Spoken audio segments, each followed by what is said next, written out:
Going out in college, it's a rite of passage that many of us have partaken in during our adolescence.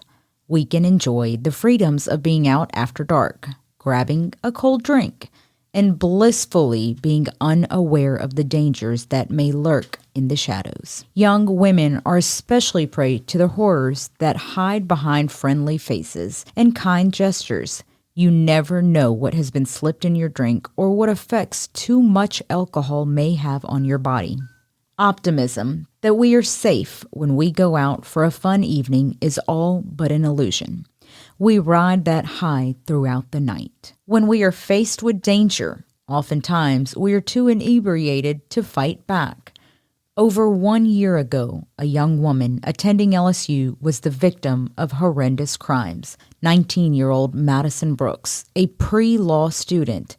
It's a name that many in the Baton Rouge community and the United States now know. The sophomore was out with friends at Reggie's nightclub in Tigerland when it is believed she consumed over 24 alcoholic beverages. It is believed that she was later raped by 2 young men. After being raped, she was dropped off near a neighborhood, but she walked onto Burbank Drive where she was hit by a vehicle and died. Today, we will talk about the facts we do know, the criminal trial against the 4 men arrested, and the evidence produced in the criminal trial. Finally, we will sit down one-on-one with Madison's mother about her daughter and the impact that has made on her family, and perhaps details never before discussed. This is Louisiana Unfiltered.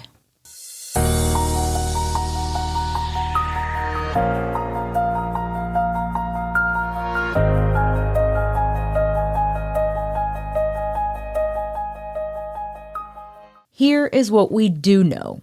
January 14th, 2023. Around 10 p.m., Madison Brooks arrives at Reggie's bar. About 15 minutes later, 4 young men arrived to Reggie's, the same men who were eventually charged in connection to her death. There, she is said to have had nearly 24 drinks. Mind you, she is underage, and she did work at Reggie's at one time, so many of her friends are the ones working there and serving her alcohol. Video surveillance from inside Reggie's showed Madison stumbling around 1 a.m. and needed help from 3 of her friends to stand back up. About 30 minutes in, she's on camera falling from a bench outside of Reggie's. That's when the 17-year-old Desmond Carter helped her up. Now, mind you, initially, Carter was not named because he was a juvenile. Since then, he has been charged as an adult, and he has been identified as Desmond Carter. Kason Carver, one of the 4 young men who was arrested, told deputies that he saw Brooks was alone and had separated from her friends. It's why he offered her a ride home. He said he did not want to leave her alone while she was very intoxicated. He even asked Madison where her friends were, and he then told deputies that she was too drunk and did not know where her friends were. Brooks gets in the back of the car along with Kayvon Washington and Desmond Carter.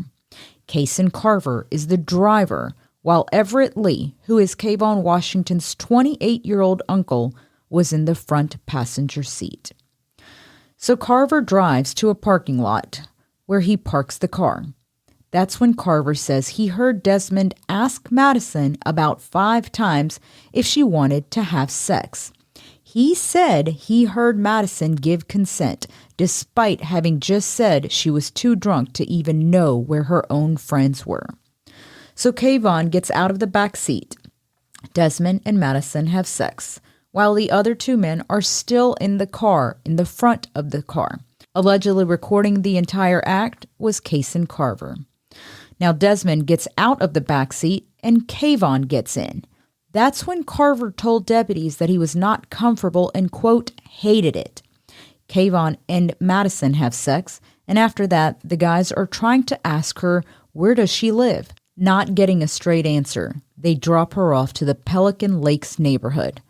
From there, Madison walked onto Burbank Drive, where she was hit by a vehicle and died. Now, that driver was cleared of any wrongdoing criminally. About a week later, the 4 men are arrested with various charges from rape, accessory, principal, video voyeurism, and since then, a lot has developed around those arrests, including charges being upgraded from third-degree rape to first-degree rape. One of the arrested was also arrested for the alleged rape of a then 12-year-old girl, which we will get to in just a bit. But first, I want to bring in our lawyer, Katherine Reed. Kat, let's kind of just break this down on the alcohol part first. So her blood alcohol content came back at 0.319. Some people will say that's 4 times over the legal limit. However, in Louisiana, if you're underage, the legal limit for alcohol is only 0.02, meaning she was 16 times over the legal limit. The biggest question being asked here is, well, I heard her give consent. Can you consent when your alcohol level is at 16 times the legal limit for anyone under the age of 21? And the answer to that is no. There are so many levels of how you can give consent. And one of them is you have to be of sound mind.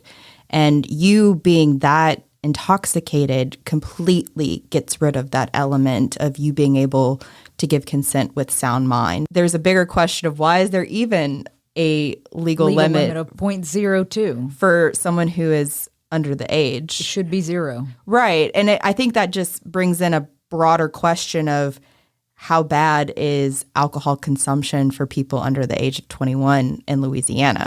Well, and even in our reporting, some people have referred to the level of 0.319 as alcohol poisoning. No, I agree with that. And I think Madison was also a very small woman, a small young woman. So having 24 drinks in a tiny body, I think that even amplifies how inebriated she was.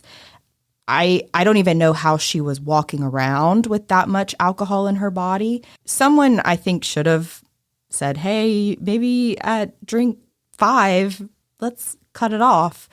Why that wasn't the case, I'm not sure. You know, there's premises liability with a business serving alcohol to underage children. In 19, you can argue it's a child or not. You don't really know how to be an adult at that age, to be honest. I mean, I'm 29 and I could probably say I still don't know how to be an adult fully. But I think there's just so much to look at this from a legal perspective of, first, she's 19 years old. She's given a 21-year-old wristband, which allows her to purchase alcohol. Why did that even happen to begin with?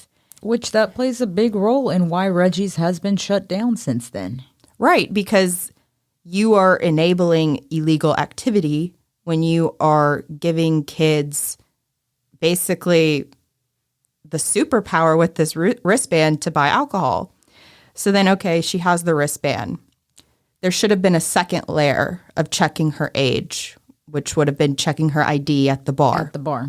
Was that done? But your friends are working there. And, friends are not above the law. They're not. So since then, 4 arrests have been made. You have Desmond Carter, who initially this case was a juvenile. District Attorney Hiller Moore for East Baton Rouge Parish took this entire case to a grand jury. They came back with indictments on all 4. However, those charges that they came back with have since been upgraded. Prime example, some of these guys were charged with third-degree rape. They have now been upgraded to first-degree rape.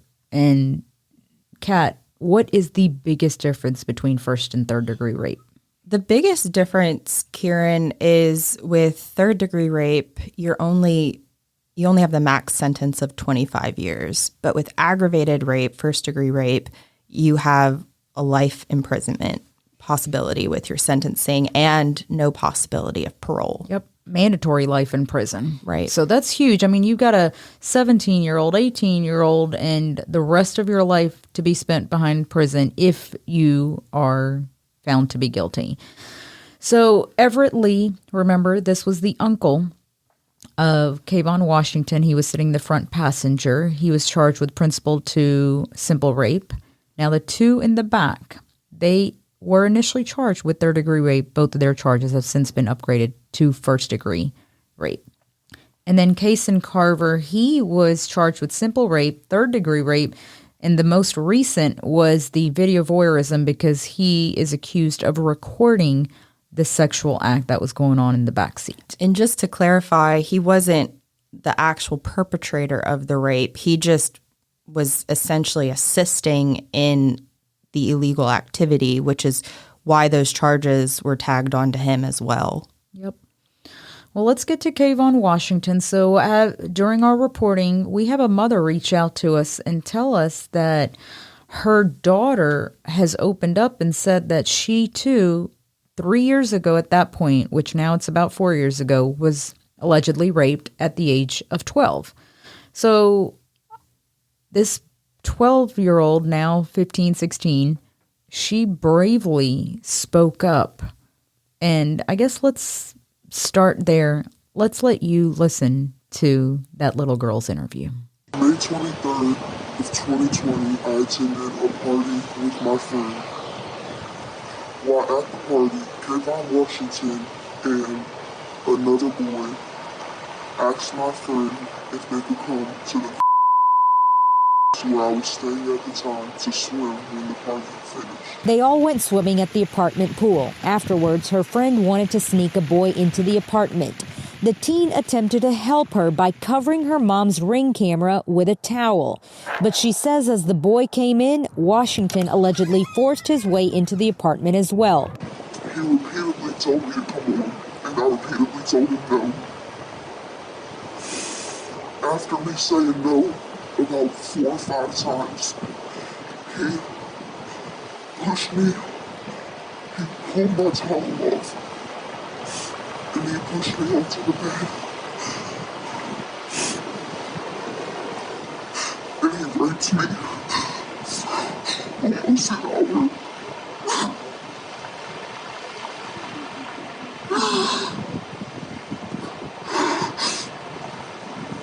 When he finished raping me, he got up and he told me to go check myself. And he left. In what's often typical in rape victims, she was afraid to tell anyone, especially her mom. Nearly a year later, she got the courage.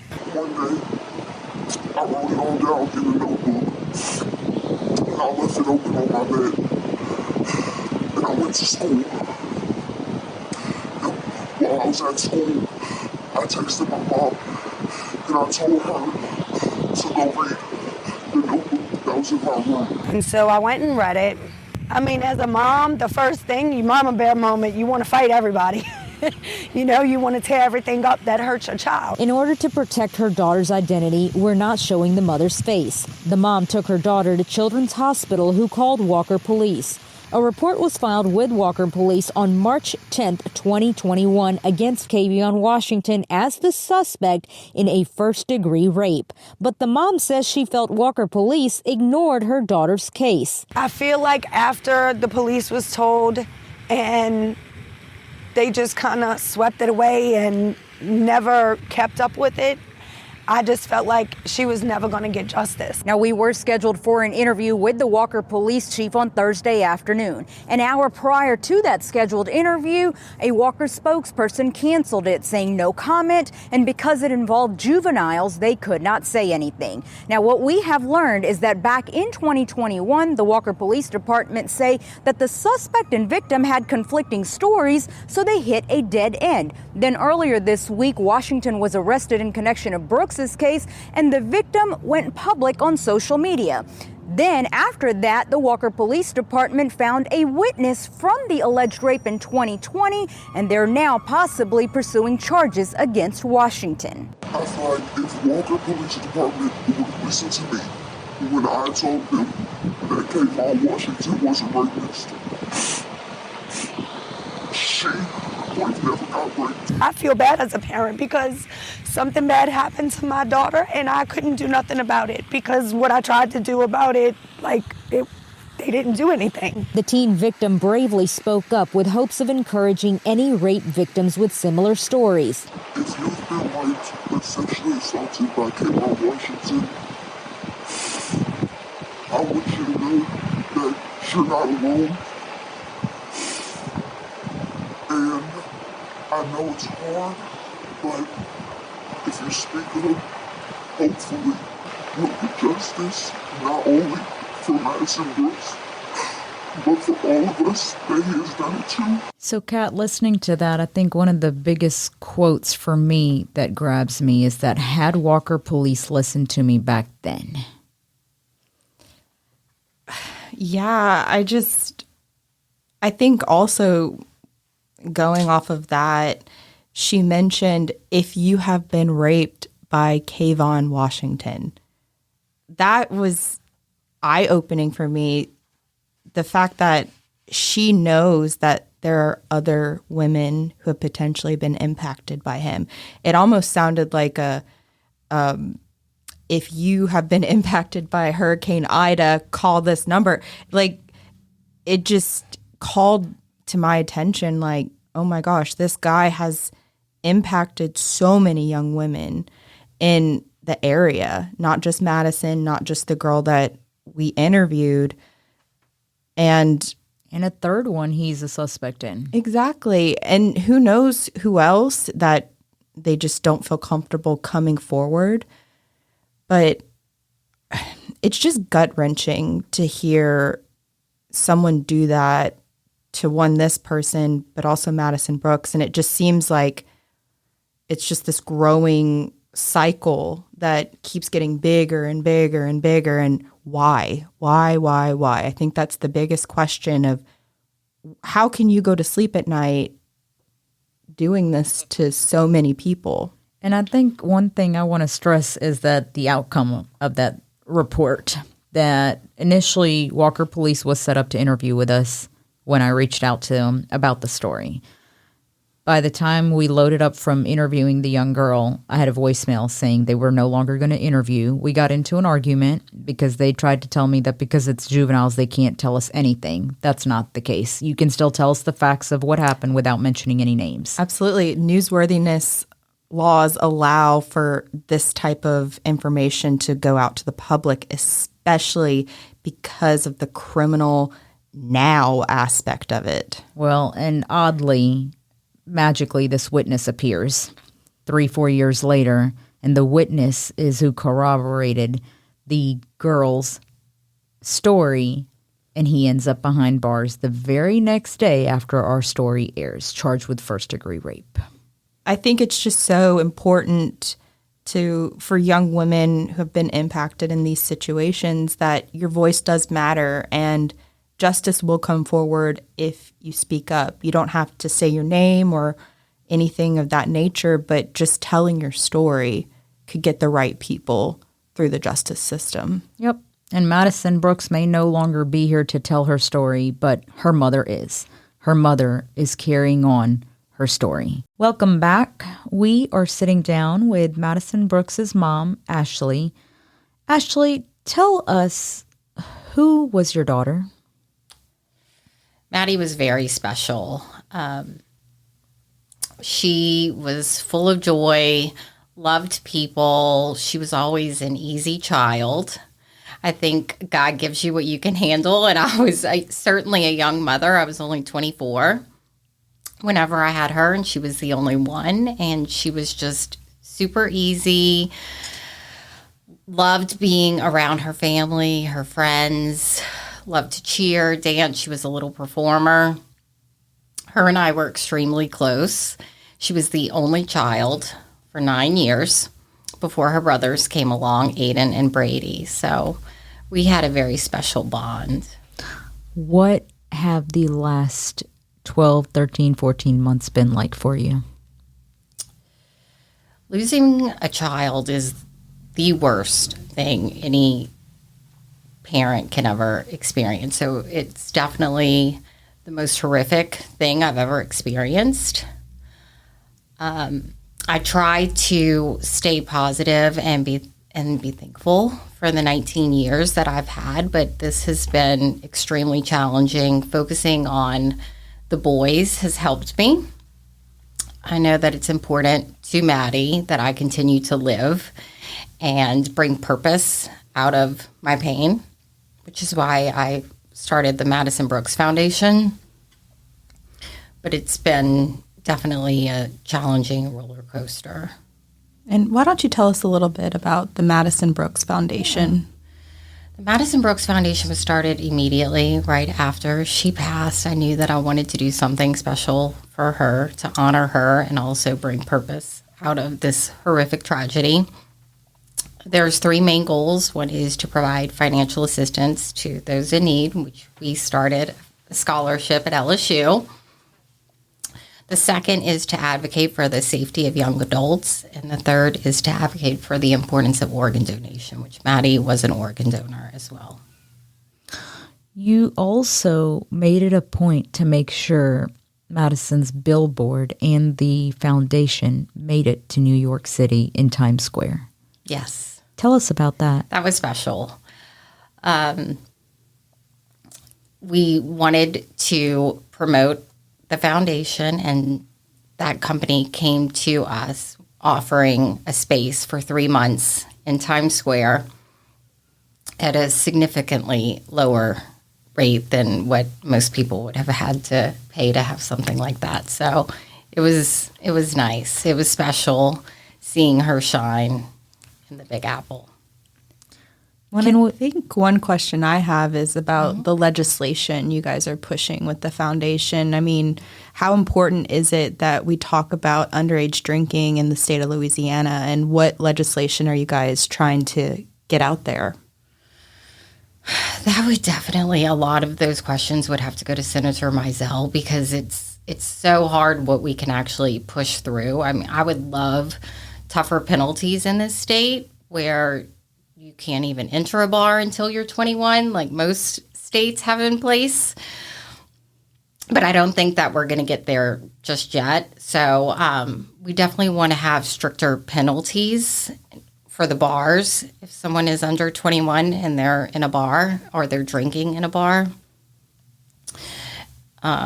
So she's planning to re-propose that. Because it failed last year. So last year obviously was the first full year or session, should I say, and it did not pass. So it's going to be brought up again. Yeah. I guess let's go back and you tell us what you can. Mm-hmm. Take us back to January 15th, 2023 with you. How did you find out? She had just left to go back to Baton Rouge. I was planning on moving her into the sorority house that Sunday.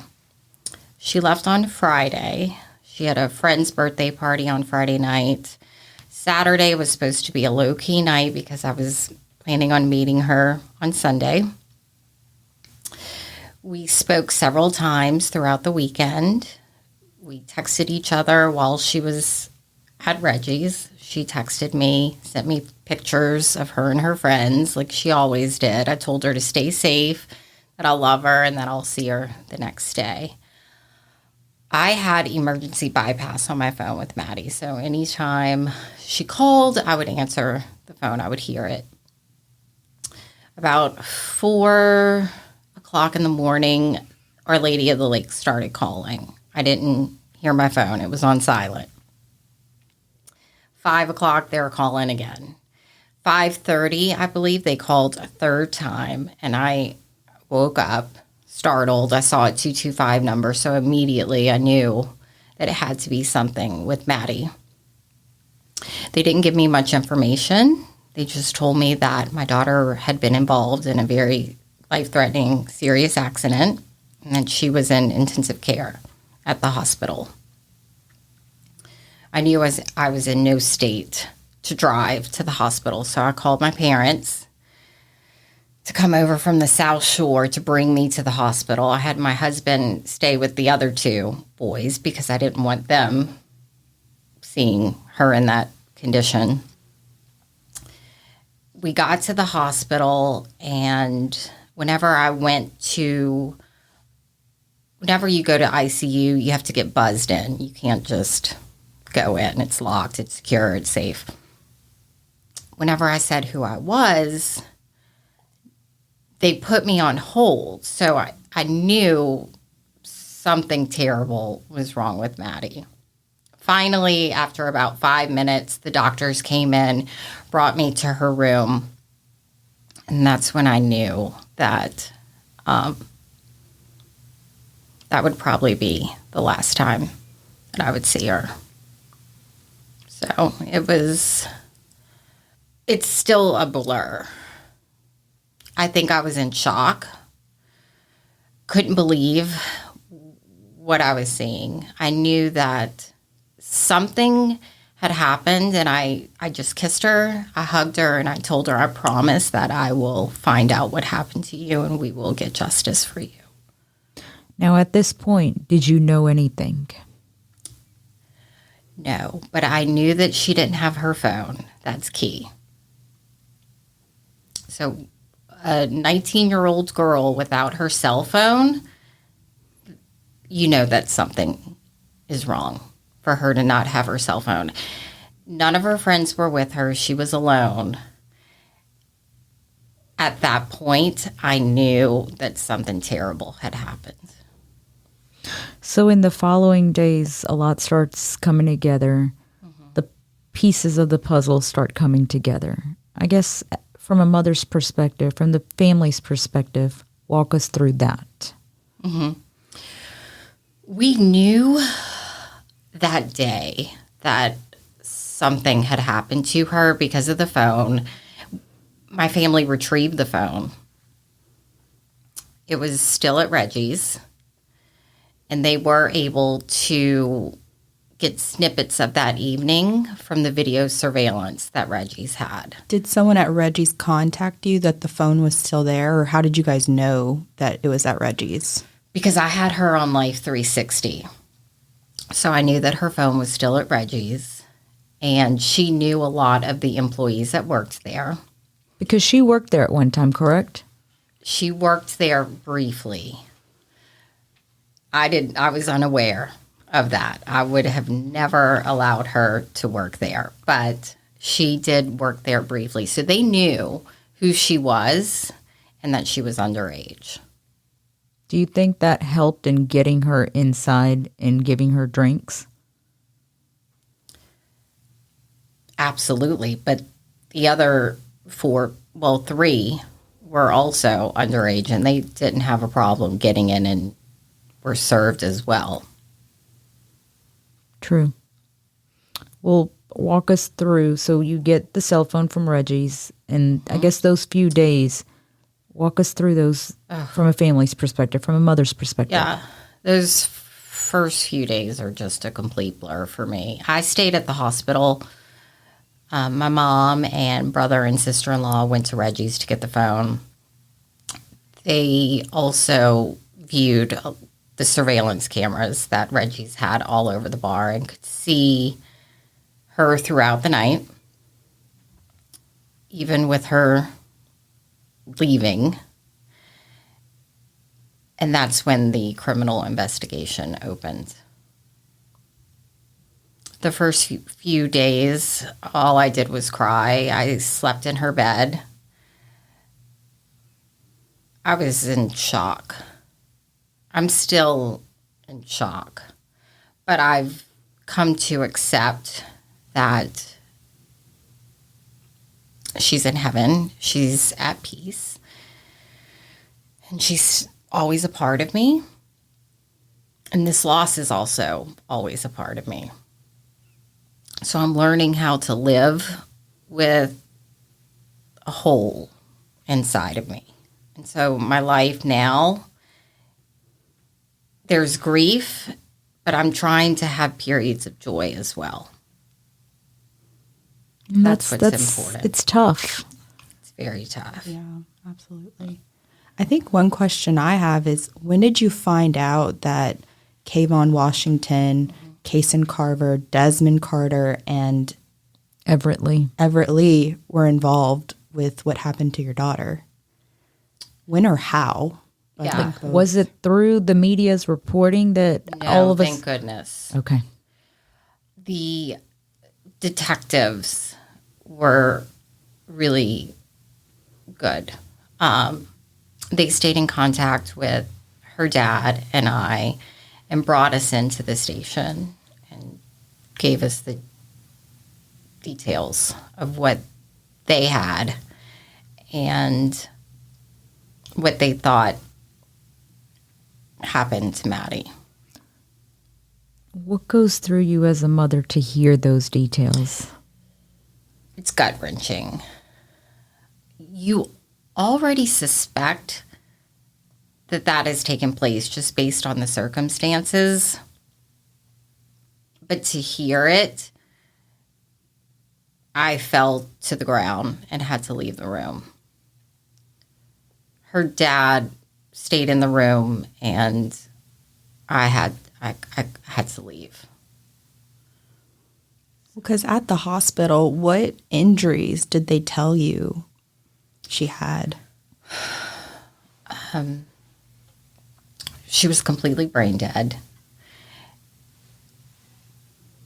almost unrecognizable, just because of the amount of trauma that she sustained with the vehicle collision. Mm-hmm. Very swollen. Blood was leaking out of her head. They were just trying to keep her alive for her dad to come and say his goodbyes from Florida. So it was, it's an image that is permanently branded into my brain. So they didn't give you any idea about her potentially being raped at the hospital? No. But due to the circumstances and her not having a phone and what my family was able to view and what the police were able to view, they knew that an investigation needed to be opened. But we didn't know the exact details right then and there. I want to say I learned that about a week after is whenever we discovered who they were from the surveillance footage and what had transpired. It's been nearly 3 years since we started Unfiltered with Kiran to tell your stories. You have watched us grow from a small company into the news organization we are now. So why not let us help you grow your business as well? Come advertise with us on our high visibility platforms with hundreds of thousands of loyal followers. Let us customize your ads to be featured on our website, app, YouTube videos, or even right here on our podcast. Just go to unfilteredwithkiran.com/advertising and we will get busy promoting your brand, Unfiltered. So much has come out since then. Yeah. And I guess before I get to that, let's go one step further. I'm trying to think chronologically. So January, that happens. 3 of them are arrested. They're adults. The 4th one is a juvenile at this point. Not everybody is charged with rape. Some people are charged with accessory or principal. In fact, just very recently, we had an addition of video voyeurism, the charge come up for Kason Carver. Mm-hmm. And since then, Desmond Carter is no longer a juvenile. He's also been charged as an adult. So all 4 names are out there. All 4 mugshots are out there. Mm-hmm. Things have also come up as far as the past goes when it comes to Kayvon Washington as well, of 3-4 years ago with another alleged rape. And another one. Yes, at LSU, I believe. Yes, I think that one was in August, a similar situation. A girl was under the influence of alcohol and needed a ride home, and she was assaulted. And I guess let's start with the Kayvon Washington. You and I have been talking for a very long time. And I remember conversing with you and telling you I'm working on another case with she wasn't even a teenager at that time, but she opened up and decided to come forward all these years later. I say all these years later, 3 years later, because she felt she owed it to Madison. When you saw that story, what was your response when you saw her speak up? I was very proud of her and her voice, that because she needs justice and peace as well. And I'm hopeful that she will get that. But I'm very proud of her courage and strength. And it's not easy for victims to face their assailant in the eyes and kind of go back in time and relive what had transpired. So. And since that reporting, he's been charged with first-degree rape in that case as well. That one is also moving along in Livingston Parish. So now let's fast forward to April of 2023. Reggie's Bar has officially been shut down for good, and their liquor license completely revoked. You, your family, you played a big role in that. Tell us about that, why you felt so strongly about that needing to happen. From what I understand with the history at Reggie's, there have been lots and lots of problems. Maddie's was just the icing on the cake, I feel like. And I wanted there to be change. And I wanted that bar to be closed. I felt that it was necessary with everything that has transpired in the past and with Maddie's case. This was definitely enough for them to close their doors. When I think a question is, how did you do it? I mean, did you talk to local officials? What did you do? I was on the phone with the Alcohol and Tobacco Control Board weekly with their investigative reporting. They were amazing. They did a great job. I emailed every single person that I could email, sharing Maddie's story and what I had hoped to gain from the tragedy. So I'm glad that finally something has happened, because so many other people have had horrific situations occur there and nothing has happened. In keeping in touch with the district attorney in East Baton Rouge Parish, I even asked today, is there a trial date set? And he said a trial date has not been set just yet. There's a lot that has come out on this case. Let's start with the amount of alcohol. So her blood alcohol level came back at 0.319. Now, for an adult, anyone over 21, that's 4 times the legal limit. But in her case, it was 16 times the legal limit because she can only have 0.02 since she's underage. There's the question of, how does somebody who's that intoxicated consent to sex? They can't. You can't consent with that much alcohol in your system. And just what has come out already on the case, from her falling, not being able to walk very well, it's quite evident that she could not have consented. And we touched on this before, but you have Kason Carver, who recorded it all. And he was the driver, but he even told deputies that she was so drunk she didn't even know where her friends were anymore. Right. And that he sat in the car for the sex, but he felt uncomfortable and he hated it, quote, hated it. But then he recorded it. And narrated it. Have you seen that video? No. Are you going to? I don't think that Maddie wants me to see any of that stuff. I will be there to support her. I will be her voice. My family, her friends, my friends will go when we need to go, but a lot of the horrific things that transpired that night, I'm not comfortable seeing it. And I know Maddie doesn't want me to either. Are there things about this case that you can discuss? And I ask that because so much has come out. Being a reporter, I've been in journalism for over 20 years.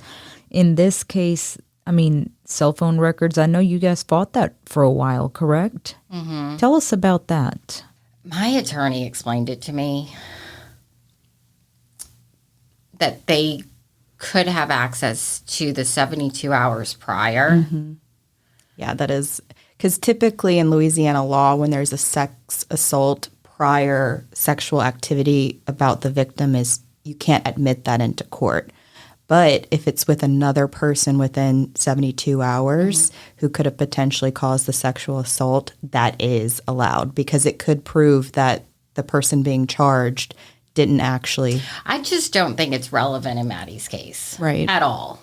I mean, there's rape shield laws in place, for one. Number two, there's DNA evidence. And we know that one of the perpetrator's DNA was on her body. If there wasn't DNA evidence at all, or it was inconclusive, then I could understand maybe why they would want the 72-hour prior from her phone. But it's completely irrelevant in her situation. So they did win that. They will get those records now. What exactly are they going to get off that phone? Is it text messages? Is it pictures? What all is I'm not sure. I think it's all data from the 72 hours prior, but I'm not sure if the DA is going to take it to the Supreme Court. That has also been discussed. And did your attorney say anything about what they think the defense is looking for in these cell phone records? I think it's just a way to distract the things from the case. That's what I think. And to do more victim blaming. And talk to us about that. There has been a good bit of victim blaming in this case. And rightfully so, the defense attorneys have to do their job. Mm-hmm. But as a mother, what goes through you? People can be just incredibly insensitive. And some of the comments that people are making about the victim, this is why so many people don't speak up about something that has happened to them. You're right. Because of what they're seeing with what's going on in Maddie's case. And it's sad, but at the end of the day, what happened to her is because 4 people made some very poor choices that night. It is not about alcohol.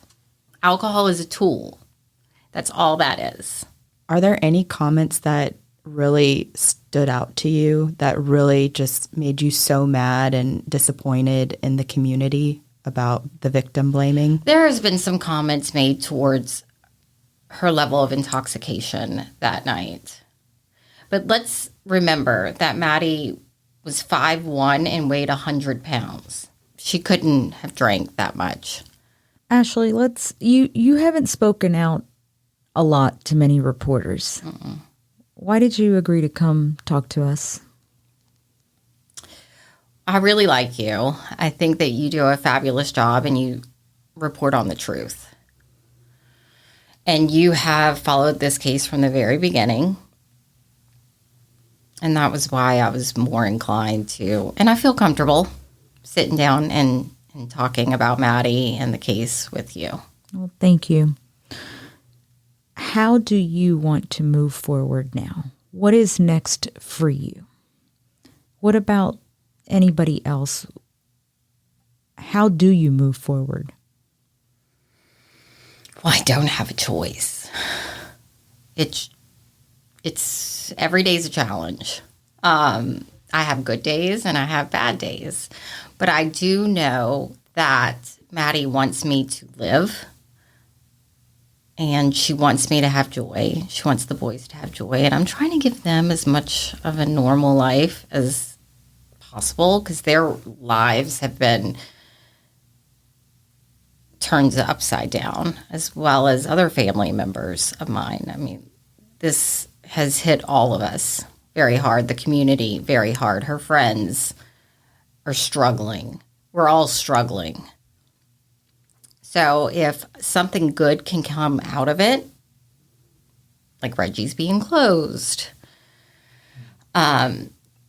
girls that have been in a similar situation being able to speak up, get healing, go to therapy, get help, realize that it's not their fault. They are survivors and they can overcome this. And that's important to me, and it's important to Maddie. You even told me that you have a message for young women out there. We had those conversations. Maddie and I had so many open conversations about safety and sticking together. And of course, I had the conversations with her about alcohol and to be smart and to be as responsible as possible. But at the end of the day, they're kids. They're kids. They're all kids, which is why there is a drinking age of 21 years old, because they're kids. My message is just for girls, and particularly girls, but this could happen to guys too, is to stick together and to have a plan every night, to have a plan. Who you're leaving with, who you're going with, all of the parents' contacts information, and know and stick with that plan. Maddie felt comfortable. She knew all the employees. She knew so many people at the bar. She was walking around all night by herself and probably felt safe. She felt like they were her friends and that she was safe, and she wasn't. And so the message is just to watch out for each other and to have a plan. Because if one person would have called me, I would have been there and I would have gone and gotten her. And none of this would have happened. If just one person could have stepped up, been the voice, and intervened. And I still don't understand how, with that many people in that vicinity, that not one person felt like they needed to make sure she was okay. Well, Ashley, we thank you very much for joining us, for opening up and speaking to us. I vow on our platform that we will continue to cover this at every angle. When there is a trial in East Baton Rouge Parish, in Livingston Parish, there's a separate case going on with Kayvon, Washington. We will continue to cover it. We've been covering it in depth on our platform, unfilteredwithkiran.com, but all of our social media platforms. And we will continue doing that until, I don't know if you can say closure, until you have closure, but we will continue telling Madison Brooks' story from all angles. I appreciate that. You're welcome. That's going to wrap it up for us for this episode of Louisiana Unfiltered. As always, we thank you for joining us.